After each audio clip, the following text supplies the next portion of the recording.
ইংরেজরা ভারতবর্ষ ছাড়লেও সঙ্গে করে কিন্তু এই রেসিপিটা নিয়ে গেছে। এটা তারা মোটেই ছাড়তে পারেনি। কি সেটা জানতে হলে চ্যানেলটিকে সাবস্ক্রাইব করে ভিডিওটি শেষ পর্যন্ত দেখতে হবে। So hello viewers, welcome to our মশলার গন্ধ চ্যানেল। আজ আমি তোমাদের সঙ্গে শেয়ার করব ভিলেজ স্টাইল হরিয়ালি খিচুড়ি। মুঘল আমল থেকে খিচুড়ি ছিল এক রাজকীয় ভোজের অংশ। সম্রাট আকবরের দরবারে নিয়মিত খিচুড়ি পরিবেশন হতো। এমনকি ইংরেজরা ভারতবর্ষে এসে খিচুড়িকে খিদগিরি নামে নিজেদের রান্নাঘরে যুক্ত করেছিল। বাংলায় আবার বর্ষার দিনে খিচুড়ি খাওয়ার বিশেষ এক ঐতিহ্য আছে।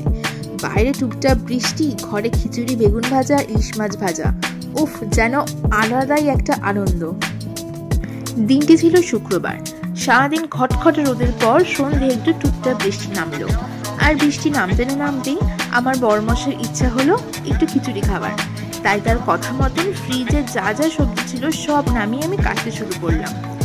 সবজি কাটতে কাটতে খিচুড়ির বিভিন্ন ইতিহাস শুনতে থাকলাম। যার মুখ থেকে খিচুড়ির এত ইতিহাস শোনা, তাকে এবার ছুরিটা হ্যান্ড ওভার করে বললাম, নিজে এবার সবজিগুলো কেটে একটু ইতিহাস করো দেখি। সত্যি সত্যি সে ইতিহাস করলো বটে। সব কাকের ঠ্যাং বগের ঠ্যাং সবজিগুলোকে কাটতে শুরু করলো। আর সবজিগুলো মনে মনে বলতে থাকলো, ছেড়ে দে মা কাইন্দাবাজি। সবজির এই হাল দেখে আমি বললাম, যাও বাপু, অনেক হয়েছে, আমি এবার সব পারবো করে নিতে। কুমড়ো, বাঁধাকপি, গাজর, বিনস, ক্যাপসিকাম সব সবজিগুলোকে কুচু কুচু করে কেটে নিলাম।